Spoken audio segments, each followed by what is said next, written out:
Bonjour, bonjour à tous et à toutes. Bonjour. On va vous laisser arriver.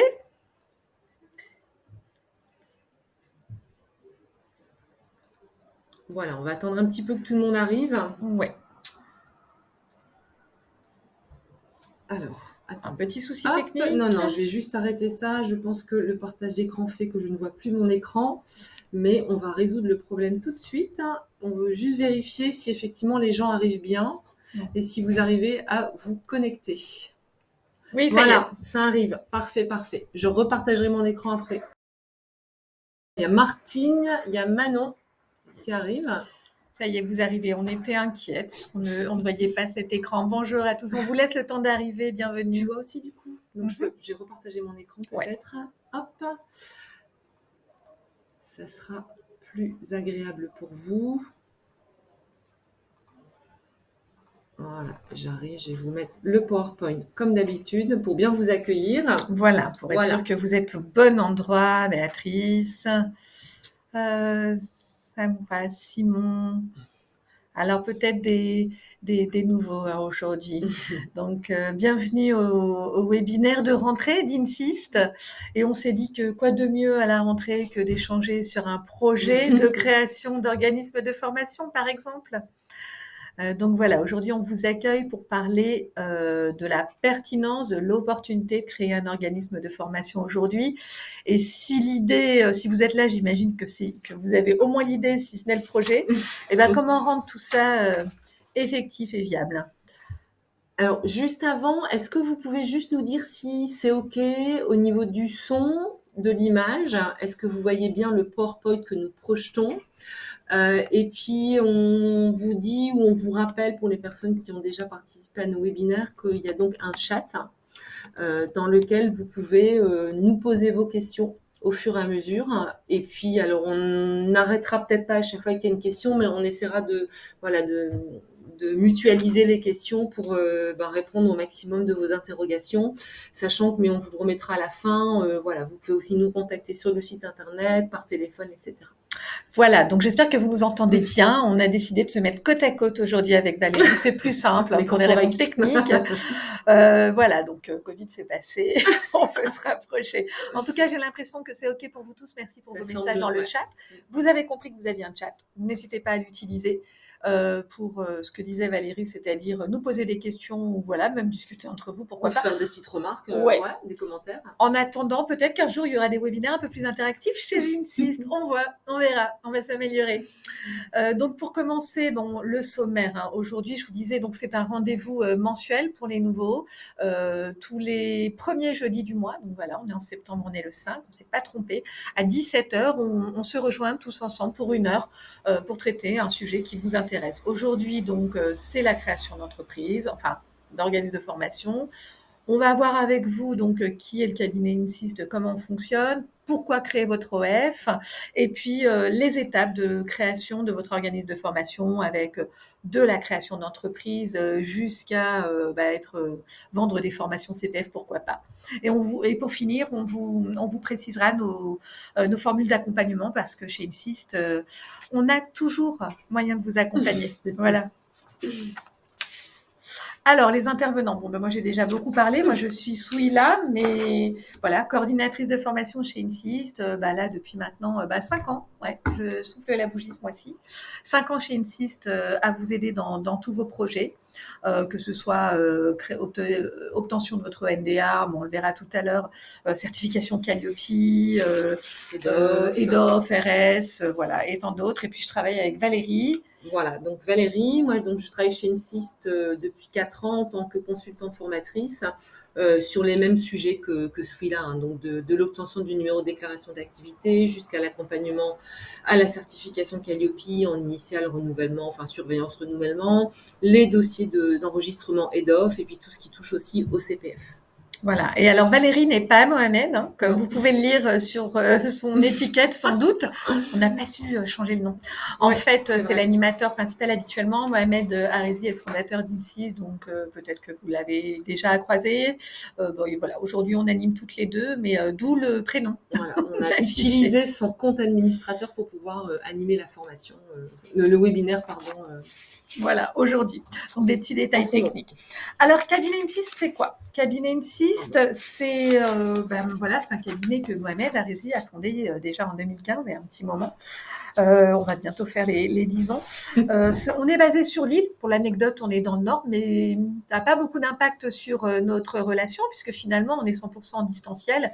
Et vous êtes partout en France, donc voire même, en France toujours, mais outre-mer, à La Réunion, un peu partout, on accompagne des clients dans tous les secteurs d'activité et sur toutes les thématiques. Donc voilà, des petits centres de formation comme des grands, des auto-entrepreneurs comme des centres, des CFA.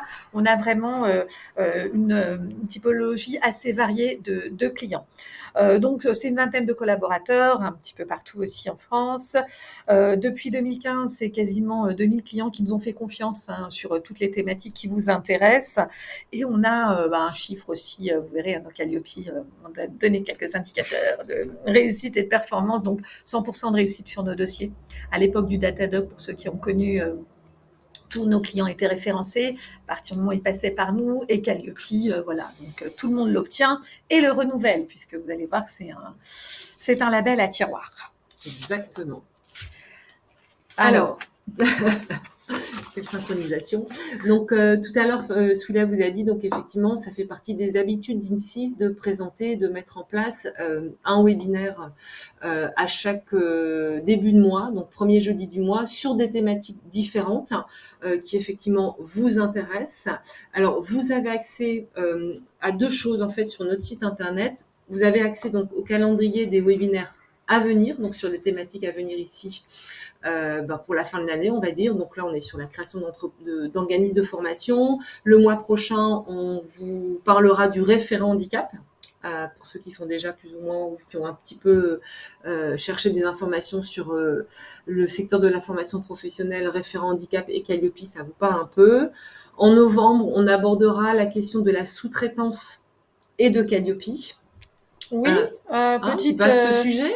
Oui, et en plus, si ça se trouve, vous serez déjà devenu organisme de formation grâce à ce webinaire aujourd'hui, et vous serez peut-être intéressé par la sous-traitance. Et pour ça débuter, c'est pas mal. Sens, voilà, à ce moment-là. Et puis, dernier webinaire de l'année, donc début décembre, le 5 décembre, on vous parlera aussi du rôle de l'architecte accompagnateur de parcours VAE. Alors, c'est un peu des nouvelles terminologies qui sont sorties il y a pas très longtemps, cette histoire d'architecte accompagnateur de parcours VAE, mais c'est néanmoins quelque chose qui va devenir, je pense, de plus en plus courant, en tout cas dans les échanges et dans la thématique de la formation et des organismes de formation. Oui, peut-être qu'il y a parmi vous des gens qui ont envie de devenir accompagnateur VAE, donc ce sera le moment aussi de développer une nouvelle activité. Puis redonner un petit peu de sens dans ce contexte global. Et puis, toujours sur notre site internet, vous pouvez aussi avoir accès aux anciens webinaires et accéder donc au replay des anciens webinaires. Dans le cas où les thèmes qu'on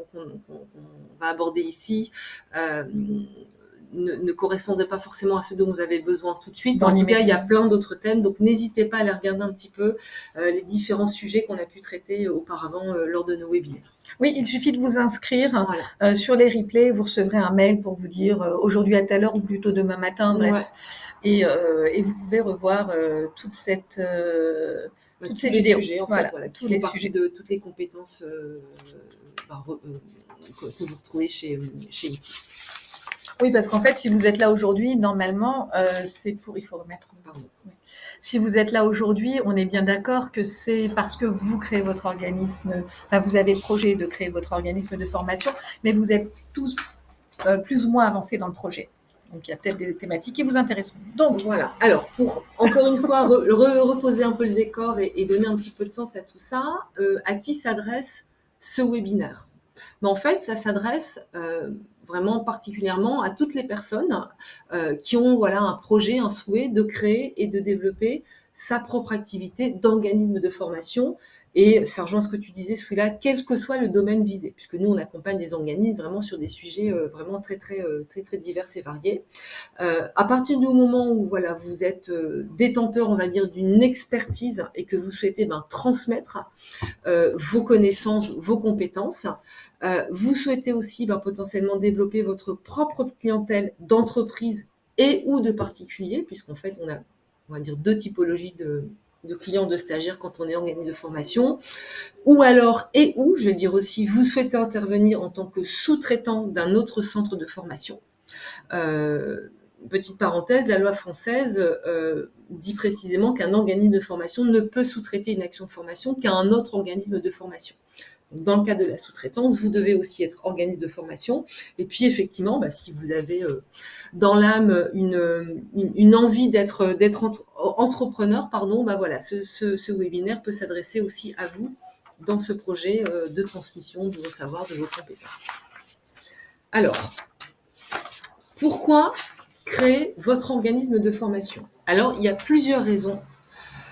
Il y en a une que je viens déjà d'évoquer ici, c'est avoir envie de... Vous avez des compétences et puis vous avez envie de les valoriser et de les transmettre. Mais dans un cadre bien précis, le cadre de transmettre vos compétences dans le cadre de la formation professionnelle. On ne s'adresse pas là à des élèves, j'allais dire, dans le cadre de la formation initiale. On va parler plutôt d'andragogie que de pédagogie quand on anime des formations, quand on dispense des formations dans le cadre de la formation professionnelle. Donc, parce que vous voulez transmettre et valoriser vos compétences, et puis aussi parce que vos clients, c'est-à-dire vos futurs stagiaires, eux vont avoir besoin, dans une démarche budgétaire, je vais le dire comme ça, de faire financer les formations qu'ils vont vous acheter, par exemple. Et pour que vos clients, vos futurs stagiaires puissent faire financer les actions de formation que vous allez dispenser pour eux, il faut que vous existiez officiellement en tant qu'organisme de formation.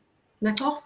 Ou encore, vous avez une activité principale, éditeur de logiciels par exemple, et puis il y a des modules, des sessions de formation que vous pouvez vendre aussi à vos clients pour prendre en main ces logiciels, les développer, etc. Voilà, donc ça c'est un axe formation qui pourrait potentiellement, alors je ne parle pas de la vente du produit, on sépare bien la prestation de service, la vente d'un objet, d'un outil, et puis la formation. En tout cas, la formation pourrait potentiellement être prise en charge. Donc, ça allégerait peut-être un peu le coût. Voilà, on le voit assez régulièrement, ça, pas toujours, mais assez régulièrement. Voilà, je vends un logiciel, par exemple, et puis je forme mes clients à l'utilisation de ce logiciel. J'ai une première activité, qui est de la vente, et je viens greffer là-dessus un organisme de formation qui va vendre des prestations à mes clients, des prestations de formation. Exactement. Donc, vous voyez, cet aspect financement, il est important. Effectivement, quelle que soit votre typologie de client, il y a forcément cette question du financement. Source de financement, en fait, il y en a plusieurs. Il y a peut-être des termes qu'on va utiliser que vous ne connaissez pas aujourd'hui, mais vous allez vous familiariser avec tout ça par la suite. On va parler notamment des financements OPCO. Les OPCO, ce sont les opérateurs de compétences et ce sont, on va dire, les financeurs de la formation pour les TPE-PME. On ne va pas rentrer plus dans le détail que ça, mais l'idée, c'est ça. Les FAF, en fait, ce sont les fonds d'assurance formation qui, là, pour le coup, financent plutôt, on va dire, les travailleurs indépendants. Ça peut être des professions libérales, voilà, comme le FIFPL, le FAFCA, ça va être les intermittents aussi, fonds d'assurance de formation. C'est ça. Pôle emploi aussi. Les auto-entrepreneurs, pardon. Les auto-entrepreneurs. Pour les FAF. En fait, si vous êtes, on le verra tout à l'heure, mais si vous êtes en situation d'auto-entreprise, vous pouvez avoir accès à des fonds de formation. Et puis en plus, je crois, dès la création de votre structure, du coup, ça vaut le coup de demander à votre comptable de chercher un petit peu qui peut financer vos formations pour vous installer, par exemple. Et puis au-delà, vous retrouvez Pôle emploi, qui est un financeur aussi, le CPF, alors sous certaines conditions, et puis l'État, la région, enfin voilà, il y a des multitudes de sources de financement, mais il faut que vous existiez officiellement en tant qu'organisme de formation. Ça, c'est la première étape. Alors, ok, on crée son organisme de formation, c'est bien, mais c'est quoi les opportunités et qu'est-ce qu'on met de l'autre côté dans la balance en termes de contraintes? Vous voyez, on a mis ça entre guillemets, parce que voilà, ce sont des contraintes, mais qui peuvent être très facilement, je pense, surmontées, surtout si on vous accompagne et qu'on vous aide. Opportunité, comme on vous le disait, c'est un levier pour développer votre activité. C'est ce que Souila disait. Ben voilà, vous vendez de la prestation de service et en complément de ça, ben vous allez vendre une prestation de formation. D'accord. Et ça vous permet de récupérer, de bénéficier de budgets qui sont alloués à la formation. Voilà, ce sont quand même 2 points non négligeables.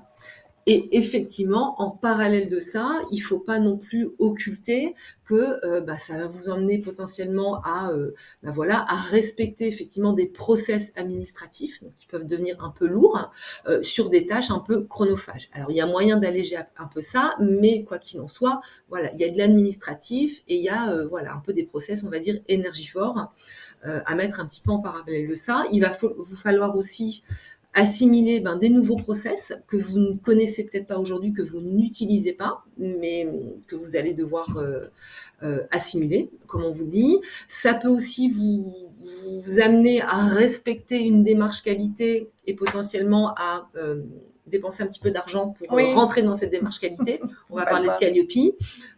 Forcément, quand vous rentrez dans un process numéro de déclaration d'activité, on vous l'a pas dit, mais c'est l'ADRETS, donc c'est l'inspection du travail qui vous délivre ce numéro de déclaration d'activité. Les financeurs dont on parlait, les OPCO, le CPF, etc., peuvent aussi venir contrôler votre activité pour voir si vous êtes toujours dans les clous voilà, de tout l'aspect juridique et réglementaire et qualitatif. Et puis, dans votre activité d'organisme de formation, vous pouvez aussi, dans la partie budgétaire, être payé directement, non pas par vos clients, mais par les financeurs dont on a parlé tout à l'heure.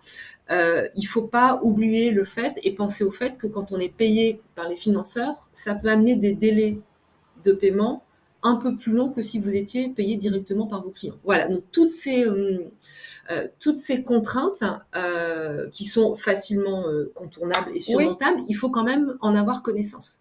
Voilà, on ne va pas non plus idéaliser le monde de la formation, même si voilà, il y a beaucoup d'opportunités quand même à partir sur cette. Oui, alors même si, juste un petit aparté, même s'il y a beaucoup de contraintes aujourd'hui en 2024, ça reste quand même une opportunité. On a vu tout à l'heure les chiffres, il y a encore plus 10%. Le nombre de centres de formation, d'organismes de formation en France est en constante augmentation. Moi, depuis 5 ans que je travaille pour INSIST, à chaque fois, on se dit « Ah, mais cette réglementation, elle va venir freiner. Ah, mais celle-ci va venir décourager. » Et puis, non, en fait. Je ne sais pas si c'était le but. On vous donnera des données chiffrées juste après quand on parlera de Calliope, mais effectivement. Réduire le nombre d'acteurs était peut-être le but de mettre toutes ces contraintes en place, mais visiblement, ça ne suffit pas à vous décourager. D'ailleurs, vous êtes là ce soir. Alors, j'ai une petite question. Oui. Je ne suis pas sûre qu'il n'y ait pas du tout de questions dans le chat. Donc, si... Alors, attendez, je vais rafraîchir la page. Excusez-moi pour ce petit couac. Effectivement, on ne loupe pas des informations de votre part, mais surtout, voilà, n'hésitez pas pour les personnes qui n'étaient peut-être pas là quand on l'a dit tout au démarrage. C'est ça. Donc, vous avez accès au chat pour poser vos questions, éventuellement faire des petites remarques, voilà, apporter peut-être des points de précision sur des choses qu'on pourrait dire. Donc, n'hésitez surtout pas. L'idée, c'est que ça soit aussi interactif, à la fois dans l'animation, puisqu'on essaie de faire ça à minima à 2, mais aussi, voilà, n'hésitez pas à interréagir et à poser vos questions sur tout ce qu'on vous explique. Mais si on est très clair, c'est bien aussi. Hein. Alors, les étapes. Alors, les étapes administratives par rapport à tout ce qu'on vient de vous expliquer. Donc, on va dire il y a 4 grandes étapes. Première étape, au-delà d'avoir votre numéro de déclaration d'activité, ce qu'il faut retenir, c'est que votre numéro de déclaration d'activité, il va être rattaché à votre structure juridique. Ça veut dire que en amont de tout ça, en amont de rentrer dans le monde de la formation, il faut bien que vous existiez en tant qu'entité juridique. D'accord ? Donc, c'est obtenir un numéro de sirène. Et c'est à partir de là que vous pourrez partir sur la création de votre organisme de formation. Donc, créer votre entreprise, peut-être que vous l'avez déjà fait, mais pour ceux qui ne l'ont pas encore fait, ce n'est pas une démarche qui est très, très longue et très compliquée. Voilà, on vous donnera quelques petits points de précision juste après, mais voilà. Première démarche, voilà, qui peut prendre 1 à 2 semaines. Deuxième démarche, c'est obtenir ce numéro de déclaration d'activité. Pour faire simple, c'est une téléprocédure, c'est une télédéclaration qu'on fait sur le site de la DRETS, donc de l'inspection du travail de votre région. Démarche qui n'est pas compliquée en soi, mais par contre, vous êtes tributaire des délais de traitement des dossiers par la DRETS. En général, on vous a mis 3-4 semaines, c'est en moyenne les délais de traitement de votre dossier. D'accord ? Pas compliqué ? le NDA? Alors, C'est sûr? c'est pas compliqué quand on a bien compris ce qui est attendu de la part de la DRETS. Alors, je peux expliquer vite fait ce que la DRETS va vous demander. Alors, parfois, ça peut paraître un petit peu illogique. La DRETS, elle va vous demander de prouver que vous avez déjà un programme de formation, c'est-à-dire que vous savez sur quoi vous voulez former, que vous avez, vous, les compétences, en tout cas en interne de votre structure, vous avez les compétences à former sur cette thématique-là. Hein. J'ai dit n'importe quoi, je vends une formation de chinois, il faut que, à minima, j'ai un minimum de niveau de compréhension et de transmission de la langue chinoise. Et troisième point, c'est là où parfois ça peut paraître bizarre, il faut prouver que vous avez déjà un premier client. Ouais. Voilà. Donc, et c'est en prouvant ça, quelque part, vous démontrez que vous êtes tout à fait légitime à demander et à obtenir un numéro de déclaration d'activité. Alors, je disais aussi pas compliqué en blaguant parce que le 13 durcit, on parlait de contraintes tout à l'heure.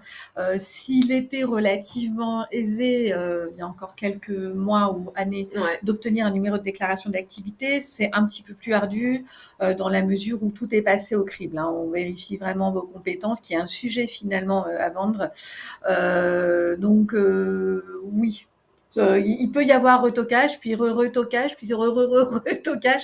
Ouais. Mais voilà, l'idée, c'est d'être persévérant et de ne pas lâcher. Donc, obtenir le NDA. Et c'est pas parce que vous êtes retoqué que vous ne pouvez pas y retourner. Hein. Bien évidemment, voilà, vous pouvez représenter un dossier, mais c'est vrai que en fait, on parle de choses, enfin, je parle de choses qui sont évidentes peut-être pour nous, mais si je vous parle d'un programme de formation, un programme de formation, c'est quand même un document sur lequel on doit retrouver un certain nombre de rubriques. Voilà. Si on n'est pas au fait justement de ce qui est attendu, on va dire de manière réglementaire dans un programme de formation, on est retoqué d'office. Ouais. Si dans le document qu'on dépose pour prouver qu'on a un client, le document, c'est pas le bon document, on va parler de convention de formation, de contrat de formation, eh ben, c'est retoqué d'office. D'accord ? Et si les documents sont conformes et que la DRETS a un doute, elle peut aussi vous demander des pièces complémentaires. Ça peut aller jusqu'à l'émargement signé, ça peut aller jusqu'au support de cours, ça peut aller, enfin vraiment, voilà, sur des choses vraiment pratico-pratiques et concrètes, parce que la DRETS, elle veut s'assurer que vous avez vraiment formé quelqu'un. D'accord ? Donc, simple, mais effectivement pas si simple que ça en l'occurrence. Ce que je voulais dire, c'est qu'il n'y a pas un dossier avec 50 pages à déposer, passer devant un jury, etc. Mais n'empêche que c'est administratif, mais il y a du contenu pédagogique de plus en plus criblé. Passer au crible, pardon. Voilà. Donc, obtention du numéro de déclaration d'activité. Et puis, en complément de ça, pour pouvoir effectivement mobiliser les financements publics ou les fonds publics ou mutualisés dont on parlait tout à l'heure, vous avez besoin d'obtenir cette fameuse certification Calliope, qui est un label qualité, je vais dire comme ça, voilà, qui vient attester de votre qualité, à la fois dans les prestations que vous dispensez et dans le mode de fonctionnement de votre organisme de formation. D'accord ? Et ça, c'est absolument indispensable à partir du moment où vous allez mobiliser les fonds publics, les OPCO, Pôle emploi, le CPF, etc. Les OPCO, peut-être une petite traduction, les opérateurs de compétences. Hein. Ouais, c'est ce que je disais tout à l'heure, voilà, qui financent donc les plans de formation des TPE et PME. Oui. Il y a Maxence qui posait une question, je vais le dire au fil de l'eau si vous n'avez pas vu la réponse, qui demandait un exemple de délai de paiement des financeurs. Alors en fait, ça dépend, il y en a qui vont très très vite, ça dépend du moment de l'année, s'il leur reste des sous, ça dépend de plein de choses, de l'OPCO, du financeur lui-même.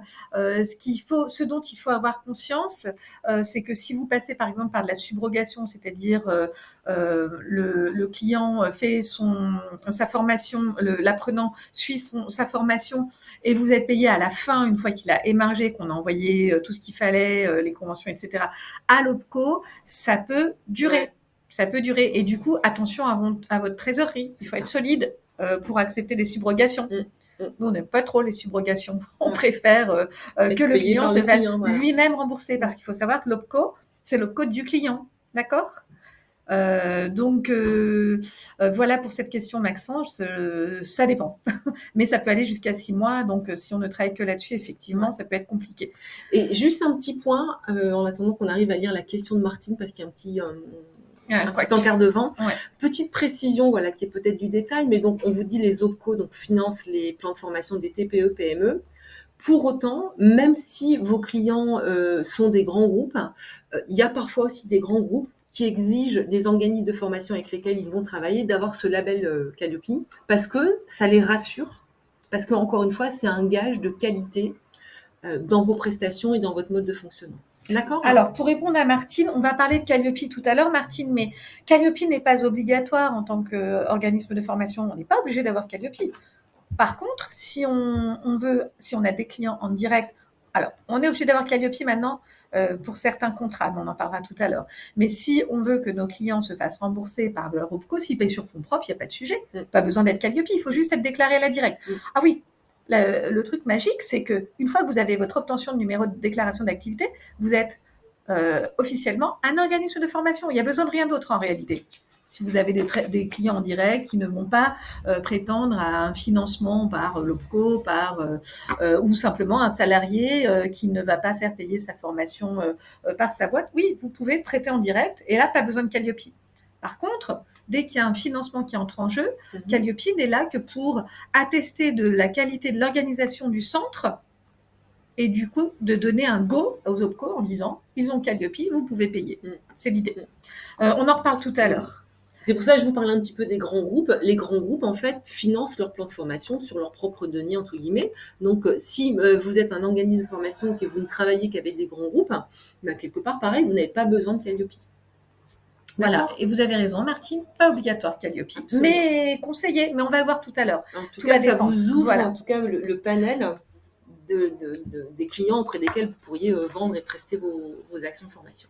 D'accord ? Alors, la quatrième étape. Et la quatrième étape, la dernière et non pas des moindres, c'est effectivement un projet. Enfin, en tout cas, vous pouvez aussi, pour justement élargir encore plus les financements possibles de vos formations, rendre vos formations éligibles au CPF. Alors là, on rentre dans une dimension encore autre. Rendre ces formations éligibles au CPF, c'est pas aussi simple que d'avoir le numéro de déclaration d'activité et être certifié Calliope. Vous avez besoin effectivement d'avoir le numéro de déclaration d'activité et Calliope, mais rendre ces formations éligibles au CPF, ça demande une démarche supplémentaire et parallèle. Parallèle, voilà, soit d'avoir votre propre certification, mais on va pas rentrer dans le détail aujourd'hui, c'est pas l'objectif de la visio, soit de rendre vos propres formations éligibles au RNCP ou au RS, je fais simple, soit de nouer un partenariat avec un propriétaire de certification, ou alors, dernier point, il y a quelques typologies d'actions de formation qui sont automatiquement éligibles au CPF, c'est le bilan de compétences, c'est l'accompagnement à la VAE, encore que c'est en train de bouger, et ça t'en parlera après, et c'est les permis de conduire, alors à condition que le candidat souhaite financer son CPF pour son premier permis de conduire. Ça veut dire quoi ? Ça veut dire que moi, j'ai mon permis de conduire véhicule 4 roues. Je veux financer mon CPF, mon permis moto avec mon CPF, c'est pas possible. Parce que j'ai déjà un autre permis, parce qu'on vous rappelle que l'utilisation du CPF, alors c'est un compte personnel de formation, mais la finalité, par exemple, de financer un permis de conduire doit être une finalité professionnelle. Je peux avoir besoin de mon permis moto parce que dans mon boulot, j'en ai besoin. Dans ce cas-là, je peux utiliser mon CPF. Et parce que je ne sais pas conduire. Oui. Voilà. Par contre, mon permis moto loisir, c'est niette. Voilà. Ou mon permis moto, même parce que je préfère me rendre au boulot en moto, c'est non, parce que j'ai déjà mon permis B. Voilà. Bref, c'est du détail, mais c'est juste pour vous dire que voilà, il y a réforme sur réforme, enfin plutôt décret sur décret, parce que ils se rendent compte, le législateur se rend compte que c'était pas l'objet. L'utilisation du CPF n'est pas forcément toujours bien ciblée. Du coup, ils viennent rajouter des décrets pour circonscrire à chaque fois un peu plus. Et rappeler qu'il y a un objectif de compétences professionnelles. Voilà. Et dernier point, et je me dépêche parce qu'il est déjà 17h30, et dans les dernières formations automatiquement éligibles au CPF, mais c'est un petit peu, c'est la création d'entreprise. Voilà. Je voulais juste dire ça. D'accord ? Alors, créez votre entreprise. On va aller très très vite sur cette slide-là. L'idée, c'est pas d'aller cliquer sur les liens. Vous irez regarder et de toute façon, je pense qu'il y a pas mal de sites qui peuvent vous expliquer. Donc, créer son entreprise, ça va démarrer par effectivement le choix de votre statut juridique.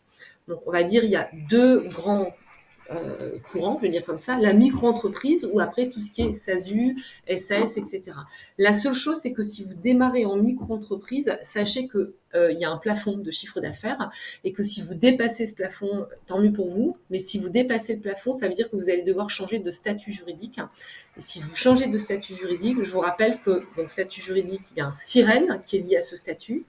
Si vous changez de statut, vous changez de SIREN, votre numéro de déclaration d'activité sera rattaché à votre SIREN. Ça veut dire qu'on repart de zéro et on recommence tout. Voilà, juste ça. Donc, micro-entreprise ou SASU, SAS. Et voilà, vous avez des sites spécialisés qui vous permettent très facilement de créer votre structure. Et par contre, il faut ouvrir aussi un compte bancaire professionnel. Oui, on ne va pas rentrer dans les détails parce que ce n'était pas vraiment l'objet. Par contre, pour rebondir sur la question de Richard, si la création, la reprise d'entreprise sont éligibles au CPF, oui. Ils ne sont pas aussi nombreux qu'avant, les centres de formation qui sont sur la plateforme EDOF. Il y a eu un gros nettoyage de fait l'année dernière parce que justement, le programme de formation création d'entreprise, la plupart des programmes ne correspondaient pas aux attendus de l'État. Voilà, il rentrait dans cette rubrique CPF possible pour de la création d'entreprise. Il y avait trop de monde. Donc voilà, vous pourrez, Richard, sur le net, facilement sur EDOF, trouver une entreprise, un centre de formation qui pourrait vous accompagner à créer votre entreprise au début et utiliser votre CPF pour ce faire. Voilà. Le numéro de déclaration d'activité, j'y vais, on en a dit beaucoup de choses tout à l'heure, c'est le sésame, hein. Voilà, j'ai un SIREN, j'existe juridiquement, la prochaine étape, c'est de déclarer à la directe que j'existe en tant qu'entreprise qui va dispenser de la formation. Du coup, l'obtention du NDA auprès de la DRED se fait via, c'est dématérialisé, Valérie vous l'a dit tout à l'heure, sur la plateforme de la DRED. C'est en région, hein, la DRED, c'est la direction régionale travail, de l'emploi travail et de la solidarité. Il n'y a pas de la solidarité dans la DRED? Oui, c'est ça, ouais. Anciennement direct, c'était plus facile à dire. Il y a une télédéclaration qui sera composée, on le met là ici, désolé pour la coquille composée, bien sûr, d'un cabis, d'une copie de votre casier judiciaire, hein, on fait de la formation si on n'a rien à se reprocher, d'une première convention, on en a parlé tout à l'heure, il vous faut un premier client pour obtenir une déclaration d'activité. Dans déclaration d'activité, le mot magique c'est activité, donc il faut être en activité pour ça, dire qu'on a un sujet, un client qui est prêt à acheter un programme de formation. Donc une première convention, donc un premier client, un premier programme, forcément une compétence à vendre, et tant qu'à faire une thématique un formateur interne à votre structure, parce qu'il ne comprendrait pas qu'on ouvre un centre de formation et tout de suite on va chercher plein de gens dehors. Voilà, premier programme. Un CV, voilà, justement, le CV, tant qu'à faire, très en cohérence avec la formation que vous allez animer, sinon ça ne passera pas. Et puis des diplômes, idem, en cohérence avec la formation que vous allez animer. Après, ils peuvent vous demander d'autres choses. Hein. Ils peuvent vous demander, ce que je disais tout à l'heure, voilà, si vous êtes domicilié, ils vont dire, mais ils vont chercher un peu des photos de la salle. Et puis la preuve que la formation a vraiment eu lieu. Si vous déposez un dossier sur une formation antérieure au dépôt, ils peuvent vous demander, voilà. Ça peut être aussi jusqu'au tracker de connexion, hein, quand on fait une formation par exemple en visio, ils peuvent vous demander la preuve du temps de connexion. Si vous dites que vous avez formé le 5 septembre de 14h à 17h en visio via Zoom, prouvez-moi qu'effectivement il y a bien une connexion avec un stagiaire à ce moment-là. Absolument. Ouais. Donc voilà, on est vraiment dans un contrôle plus, hein, beaucoup plus fort qu'avant, qu'il y a un an ou deux. Ouais. Donc ça c'est pour le NDA. Alors du coup là je fais ma déclaration. J'espère que vous n'entendez pas la même chose que nous. Je fais ma déclaration et il me faut à peu près attendre 6 semaines, un délai de 4 à 6 semaines pour que la DRETS me réponde. Ça dépend des directs. Il y a des DRETS, il y a des DRETS qui sont un petit peu en panne en ce moment. ARA en ce moment, je crois que c'est plusieurs mois. Auvergne-Rhône-Alpes, voilà. Et en général, c'est surtout l'Île-de-France. Les plus rapides les plus lents. Les plus lents, pardon, oui. Non, les Hauts-de-France, ils sont assez rapides. Mais c'est normal, on est dans le Nord. Attention, la seule chose qui vous restera à faire une fois que vous avez votre déclaration d'activité, c'est de déclarer tous les ans à la DRETS via votre compte, enfin vous verrez, c'est via la plateforme. Pareil, ce sera de lui déclarer que vous êtes toujours en activité en déclarant votre bilan pédagogique et financier. Sous-entendu, vous allez déclarer, ce que ça signifie, c'est que vous allez déclarer tous les ans le nombre de stagiaires que vous avez formés et le chiffre d'affaires que vous avez fait grâce à la formation. Et vos charges en tant qu'organisme. Vos charges, ça c'est du détail. Produits et charges. On a un webinaire sur le BPF. Ouais. Mais tous les ans, pour le maintien du numéro de déclaration d'activité, pour dire que vous êtes toujours un centre actif, parce qu'il y a une liste qui existe et qui est mise à jour tous les jours, eh bien, il faudra montrer patte blanche une fois par an, aux environs d'avril. On va peut-être un peu avancer, parce que je vois qu'il y a des questions de Samura, notamment sur le Calliope EDOF, combien de temps pour s'inscrire sur EDOF après avoir eu son Calliope. Ça va être long, Samura, mais j'y reviens tout de suite. Alors justement, première étape NDA, deuxième étape Calliope. Calliope, c'est quoi? C'est un label qualité qui est obligatoire depuis 2022, si et seulement s'il n'est pas obligatoire. Obligatoire si on veut prétendre au fonds de formation existants, mutualisés ou fonds publics. D'accord? Mutualisés, OPCO, fonds publics, département, région, Pôle emploi. Okay. Donc la certification, elle est exigée de la part de tous les financeurs public, pas privé, une entreprise qui paye sur fonds propres, elle ne fait pas appel à son OPCO, ou même elle n'en a pas parce qu'elle a plus de 50 salariés, elle n'est pas concernée. Pour autant, ces entreprises-là, je pense, je sais pas, on va les nommer, des grands groupes, n'importe quoi, des Decathlon, ça les rassure qu'on ait un label qualité, parce que sinon, ça les rassure. C'est un gage de qualité, vraiment. Du coup, pour prendre en charge la formation, ils auront besoin de travailler avec un OF, un organisme de formation, qui a Calliope. Avec Calliope, les organismes seront audités sur site. Donc, quelqu'un viendra chez vous. Vous allez vous préparer d'abord à le recevoir. Vous allez mettre au carré vos actions de formation. Et puis, un auditeur sera missionné chez vous pendant une journée complète. Après, ça va dépendre de votre chiffre d'affaires. Donc, on en reparlera. Et puis, il sera missionné tous les 18 mois en gros. Le label dure 3 ans et vous avez ces visites, plusieurs visites. Un audit initial, un audit de surveillance et un audit de renouvellement. Tous les 3 ans, on met un franc dans la machine, ou plutôt 2 000 €. Et puis, et voilà, parce que finalement, vous financez ce label, d'accord? Vous les payez pour qu'ils viennent vous auditer et voir si vous travaillez dans la conformité attendue. Voilà, ça c'est pour Calliope. Calliope, on a coutume de dire on vous accompagne, mais ça s'obtient en une journée finalement, d'accord? Mais ça se prépare. Et nous, on vous prépare à peu près pour un audit initial en 6 semaines. En 6 semaines, ouais. Voilà. Donc, alors, ce qu'il faut savoir sur le contexte dans lequel vous vous apprêtez à travailler, peut-être à rentrer, c'est qu'à ce jour, en 2024, on a 134 938, 135 000 organismes de formation sur la fameuse liste dont je parlais tout à l'heure. Donc, organismes de formation actifs. Donc, toujours en activité. D'après les chiffres au 5 septembre, on les a regardés tout à l'heure avec Valérie. Ça veut dire quoi? Ça veut dire plus 12 000 par rapport à l'année dernière.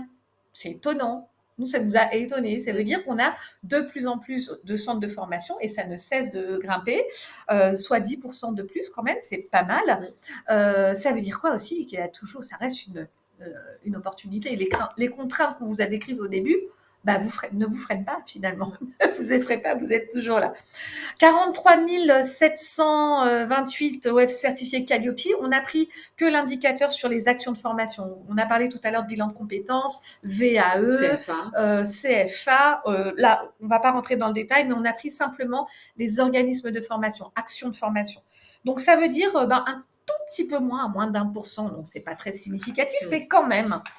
Moins de centres, alors plus de centres déclarés à la directe et un tout petit peu moins de centres qui ont Calliope. Ça veut dire quoi? Ça veut dire que Calliope, ça demande, c'est quand même une forte contrainte et c'est hyper intéressant, enfin c'est super nécessaire, pour revenir à la question de Martine, pour avoir accès aux formations financées, mais pour autant, il y en a qui se désengagent, peut-être qu'il n'y avait peut-être pas assez, je sais pas, de business fait sur des formations certifiantes en B2B ou B2C. L'entrée en vigueur de Calliope, c'est janvier 2022, mais ça, c'est juste pour votre culture personnelle.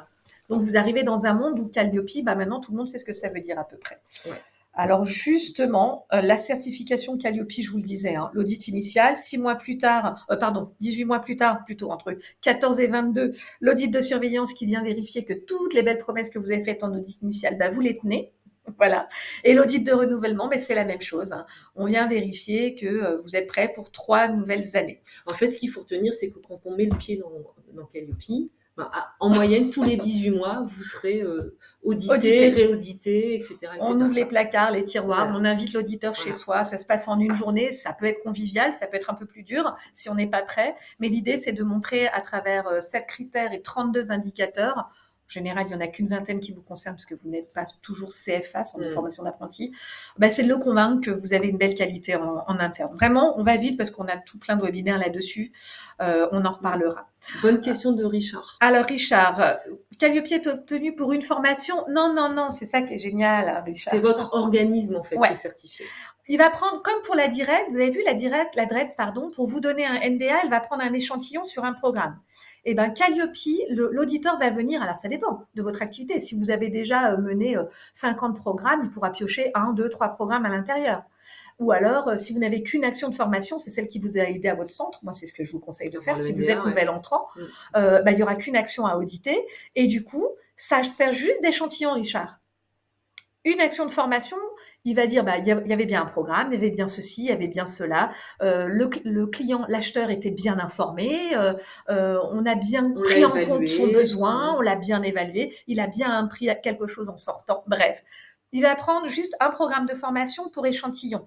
Mais c'est bien votre organisme et votre organisation qui est Calliope, pas vos programmes. D'ailleurs, le label qualité, on n'a pas le droit de le mettre sur les programmes. On a le droit de le mettre simplement sur un affichage. Voilà, Richard, je crois que j'ai été claire. La durée est variable en fonction de critères, votre chiffre d'affaires. Voilà, si vous faites beaucoup d'argent, vous allez payer plus cher et l'audit durera plus longtemps. Forcément, il y aura plus de choses à auditer. C'est mathématique. Et puis, le type d'action que vous allez choisir. Je vous ai dit, il y a quatre possibilités, 4 types de Calliope, je dirais. Le action de formation classique. VAE, c'est-à-dire que vous allez être accompagnateur en VAE, si ça vous intéresse. Le CBC, donc vous allez être conseiller en bilan de compétences, c'est encore un autre métier, c'est pas de la formation, c'est de l'accompagnement.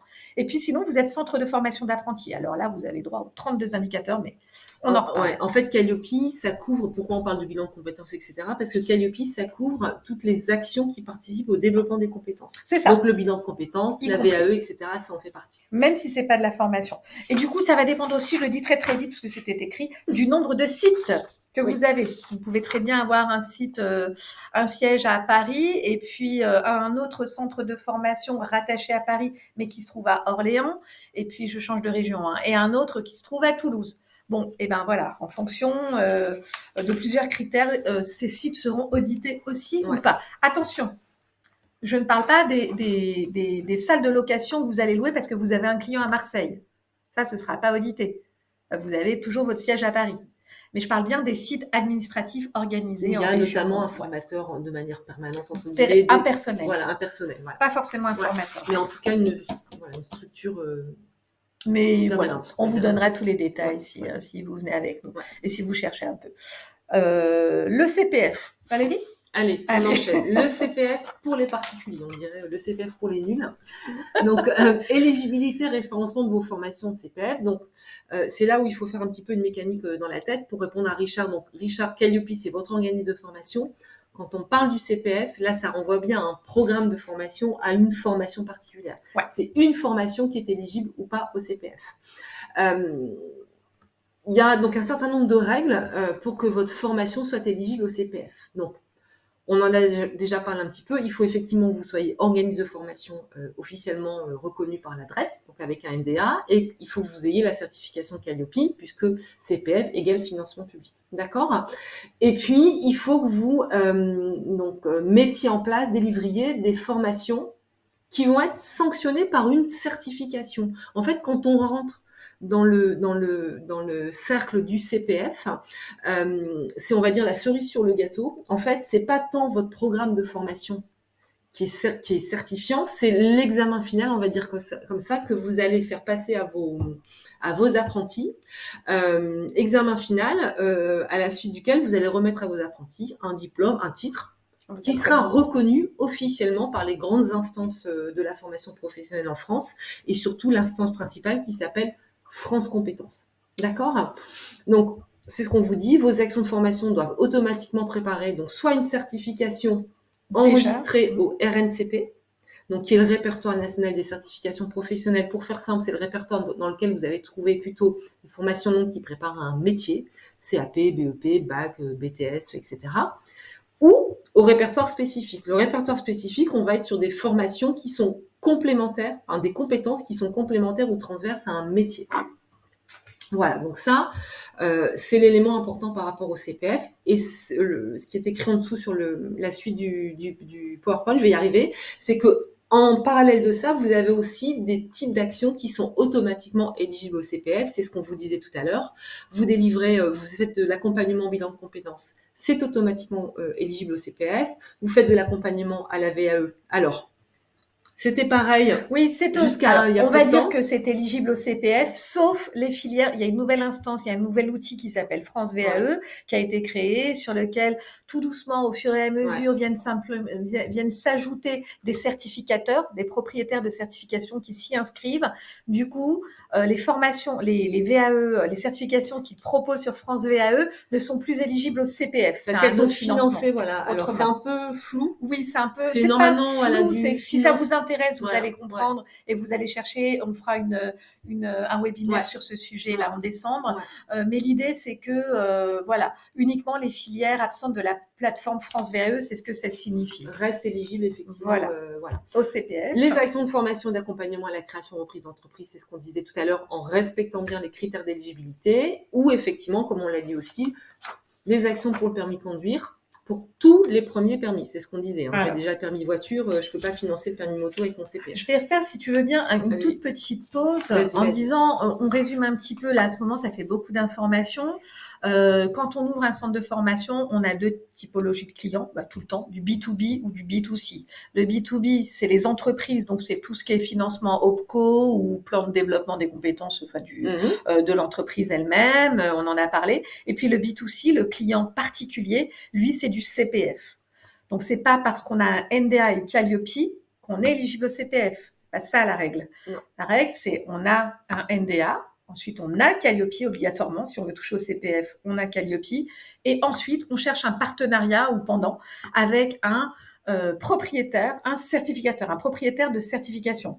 Parce qu'on ne pourra toucher au CPF des clients particuliers que si la formation débouche sur un titre, une certification, ou, comme tu le disais, un bilan de compétences. Je suis particulier, j'ai du CPF, je veux payer mon bilan de compétences. Ok, je vais trouver le centre de formation Intel sur la plateforme EDOF parce que c'est éligible de rechef. Sans frein, sans certification à la fin. Ou de la VAE, ou de la reprise d'entreprise. On l'a mis en rouge, c'est pas pour rien. Il y a eu un gros déréférencement, mais vraiment, un ménage énorme qui a été fait l'année dernière des centres de formation qui ont failli quand même fermer, péricliter, parce qu'ils faisaient de la création d'entreprises, pas tout à fait comme c'était entendu par le législateur. Sans réel accompagnement des personnes, sans réelle vérification du projet professionnel de la personne. En e-learning, des choses comme ça, bref. Donc ça, c'est chaud bouillant si vous lancez là-dedans. Hein. Je ne sais pas s'il y en a qui étaient intéressés, Richard, mais attention. Et puis sinon, l'action pour le permis de conduire, on vous l'a déjà. Sachant que les critères d'éligibilité, je pense que vous pouvez les retrouver facilement sur Internet. Les PDF sont téléchargeables très facilement. Et on a d'autres webinaires sur le sujet. Donc, comment rendre vos formations éligibles au CPF? Pour reprendre un petit peu tout ce qu'on vient de dire, donc 3 solutions. 1, donc faire reconnaître vos propres certifications auprès de France Compétences, c'est ce qu'on vous disait. Donc déposer un dossier pour faire reconnaître soit au RNCP, soit au RS. C'est pas simple, c'est une démarche qui est fortement engageante en temps et potentiellement financièrement si vous faites accompagner par un cabinet comme nous par exemple. On le fait. Donc c'est pas simple, c'est pour ça qu'on vous dit qu'il faut compter en moyenne un délai d'1 an. Parce que, alors déjà, vous pouvez pas rentrer là-dedans, déposer votre propre certification quand vous démarrez, parce qu'il faut aussi que votre formation, vous l'ayez testée, éprouvée. Et il faut aussi que vos stagiaires aient eu le temps de sortir de votre formation pour démontrer qu'effectivement, votre formation, elle a une réelle pertinence dans le développement des compétences, dans le développement de l'activité des stagiaires. Donc voilà, faire reconnaître vos propres certifications, mais c'est pas simple, surtout quand on démarre. Deuxième option, en attendant potentiellement d'avoir votre propre certification, c'est être habilité par un organisme certificateur qui lui donc aura fait la démarche, qui aura sa certification et qui acceptera, pour faire simple, de vous louer sa certification. C'est-à-dire que vous allez former les gens et vous allez les préparer à passer la certification de ce certificateur-là. Ça peut être une solution transitoire en attendant d'avoir votre propre certification, mais ça vous permet, en tout cas pendant ce laps de temps-là, de rendre votre formation éligible au CPF. Alors, ça a un coût quand même. Mais oui. C'est-à-dire que vous avez des droits d'entrée, je dis n'importe quoi, on va dire 2 000 euros pour un partenariat, et puis après, on va dire 1 000 euros par candidat. Bon, bref, j'exagère. Mais chaque certificateur a ses propres modalités partenariat. On ne peut pas vous donner une moyenne de prix, c'est vraiment complètement différent. Il y a pléthore de certificateurs. Donc, voilà, ça, et puis, il y a aussi des titres pro. Il y a des propriétaires, je dirais, on va le dire, je vulgarise, pardon, mais il y a des détenteurs de certification comme l'État, le ministère du Travail, qui délivre des titres pro. Et ça, il suffit, c'est quand même balèze, il y a un petit dossier à déposer, mais de demander au DRETS, qui représente l'État, le ministère du Travail en région, de lui demander un agrément, par exemple. Ça aussi, ça peut être... Et c'est gratuit, c'est gratuit, mais voilà, il faut montrer patte blanche et prouver qu'on est en capacité d'organiser un examen, d'accueillir, de préparer un jury, bref. Donc ça aussi, c'est faisable. Ouais. Et dernier point, on en a déjà parlé, proposer donc ces types d'actions qui sont automatiquement éligibles au CPF. Et en étant compétent pour le faire, ne vous improvisez pas conseiller en bilan de compétences ou VAE si vous ne l'avez jamais fait. Ouais. Alors même s'il n'y a pas stricto sensus de diplôme obligatoire à avoir, voilà. Néanmoins, EDOF, et là je reviens sur la question de Samura parce que là on peut répondre Samura. EDOF vous demandera de prouver que vous êtes compétent à animer telle ou telle action de formation, tel bilan ou autre chose. Du coup, vous aviez une question sur combien de temps pour être sur EDOF après avoir eu son Calliope. En réalité, une inscription EDOF, étape 1 et 2, on met 15 jours à peu près à répondre aux 2 étapes. Par contre, il y a un délai de 2 mois d'attente. Ouais, c'est ça. En fait, il y a vraiment tout un process qui a été mis en place il y a un peu plus d'1 an maintenant. Novembre. Novembre. Pas encore un an. Ça fera 1 an. Alors, qui a rajouté un verrou de sécurité, un verrou de contrôle de la part de la Caisse des dépôts pour pouvoir donc qu'un organisme de formation s'inscrive sur EDOF et donc apparaissent dans le catalogue de formation côté Mon Compte Formation, avec 2 étapes, comme celui-là le disait. Et en fait, pour faire simple, il y a une première étape, ils ont 11 jours en moyenne pour vous répondre. Si c'est oui, en fait, ils vous envoient une liste comme ça de pièces complémentaires à transmettre. Vous les transmettez et là, ils ont 2 mois pour valider ou invalider votre demande. D'accord ? Donc 2 mois, ça peut être 1 mois. On a eu un client tout à l'heure, on a déposé le 8 août, il a eu la réponse là aujourd'hui positive, ça y est, c'est bon. Et donc une fois qu'il a ça, comme je disais, en fait, EDOF vous donne la clé pour ouvrir votre magasin. Et c'est comme ça que vous allez après pouvoir aller inscrire, référencer vos formations sur la plateforme EDOF. Donc il faut compter, on va dire 2 mois et demi, 3 mois à peu près. Oui, voilà. Donc, c'est pas simple, mais vous voyez qu'il y a quand même beaucoup d'étapes. Si on reprendra le diagramme tout à l'heure et on mettra du temps dessus. On peut revenir 30 secondes. Oui, on a encore 10 minutes. En fait, entre la création de votre entreprise jusqu'à l'obtention du Calliope, vous voyez, on est à 6 semaines. Moi, je mettrais 6-8 réellement, bien 2 mois, quoi. Et puis ensuite, pour l'éligibilité CPF, vous comptez, alors le temps, tout ce temps, vous n'allez pas attendre. Vous allez aller chercher un certificateur, mais croyez-moi que le partenaire, il attendra que vous soyez au moins Calliope. Pour prêter sa gomme, il ne va pas la laisser à n'importe qui. Mais ensuite, il y a un délai de 2 mois à peu près. Donc, en 4 mois, en un semestre, vous avez tout pour faire du CPF, si c'est l'objectif. Mais par contre, si l'objectif, c'est pas CPF, ni fonds mutualisés, Calliope ou quoi, c'est 5-6 semaines d'ouvrir un compte. C'est ça. Et juste pour un dernier point par rapport aux certificateurs donc, qui louent leur certification, ils sont aussi beaucoup plus exigeants à accepter de louer leur certification parce qu'eux aussi sont responsabilisés et peuvent être contrôlés par France Compétences et la Caisse des dépôts au risque effectivement de perdre potentiellement leur titre ou en tout cas d'être déréférencés. Donc ils ne louent pas leur certification n'importe comment à n'importe qui. Oui, ils ont des conditions de partenariat assez drastiques parce qu'ils sont responsables, tout à fait. Voilà. Alors, on a fait le tour, Valérie, dans un temps record, 53 minutes, on ne va même pas dépasser. Si on résume les solutions d'accompagnement, les prestations qu'on peut proposer chez Insist. Alors, j'espère que c'est clair pour vous. On est allé un peu vite, mais voilà, vous avez bien les étapes en tête. Dites-nous dans le chat si c'est Ça fait beaucoup d'informations. Quand Oui. on est un peu novice dans le domaine, ça fait beaucoup d'informations, mais on est là pour aider. C'est ça. Et dites-nous surtout si ça vous semble viable, si vous êtes effrayé ou au contraire, ça vous Est-ce semble qu'on vous a simple. rassuré ou Ouais, pas? l'idée c'est de connaître les contraintes, de connaître le cadre et le contexte, et puis d'y aller. Je veux dire, il y a pas mal d'auto-entreprises dans la formation, beaucoup de travailleurs, d'auto-entrepreneurs. On n'en a pas parlé, mais voilà, il y a des conditions particulières à la sous-traitance, notamment pour Calliope.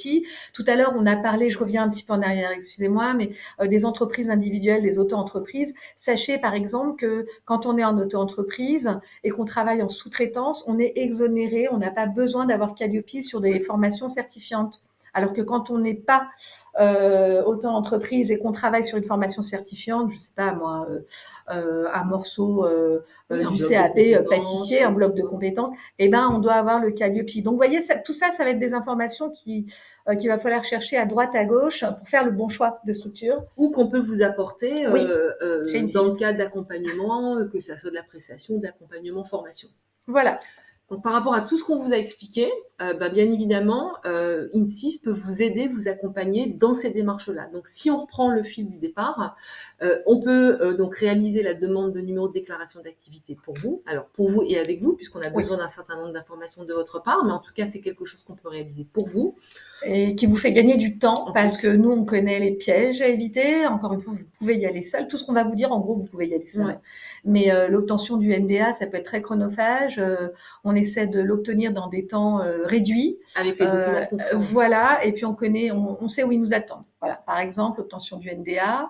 Calliope, pareil, vous préparez à Calliope parce que Calliope, donc vous avez une espèce de bible, un guide de lecture, hein, mais si vous le prenez, ça peut faire peur et ça peut paraître pas forcément très clair. Nous, on va vous décoder le référentiel et puis on va vous préparer pour que vous soyez, j'allais dire, à l'aise et en tout cas en toute conformité par rapport aux exigences du référentiel lors de cet audit initial. On vous accompagne aussi pour l'audit de surveillance, ouais, on vous donne les outils. Je pense que ça, c'est vraiment ce qui vous rassure à chaque fois. Je vois que la lumière s'allume quand on partage la boîte à outils. Simplifie vraiment parce que on vous dit ce qu'attend le référentiel, mais en face, on vous dit mais attendez, il y a cet outil, c'est des templates, c'est quasi des textes à trous. Bref, on vous aide vraiment à créer vos propres documents de preuve. Voilà. On vous accompagne aussi sur l'éligibilité au CPF et le référencement EDOC dont on parlait tout à l'heure. Donc pareil, ce sont des process qu'on connaît. Donc on fait les choses et pareil, comme tu disais, celui-là, ça vous aide, ça vous débarrasse du temps. Vous, l'idée, c'est que vous vous focalisez sur votre activité, le business, j'allais dire commercial, de développement et de vente de vos actions de formation. Et donc l'idée, c'est qu'on puisse vous délester de ça et qu'on gère tout ça. D'accord? Et nouveauté? Oui. On peut vous accompagner à créer votre organisme de formation et c'est nouveau puisque c'est en mode accompagnement et éligible au CPF. C'est-à-dire que ce sera certifiant pour vous.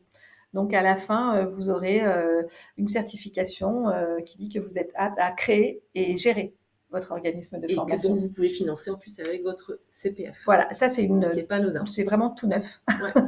Donc on l'affiche ce soir en fait. Ouais. Voilà, on nous l'a souvent demandé cette éligibilité CPF, on a trouvé. Voilà.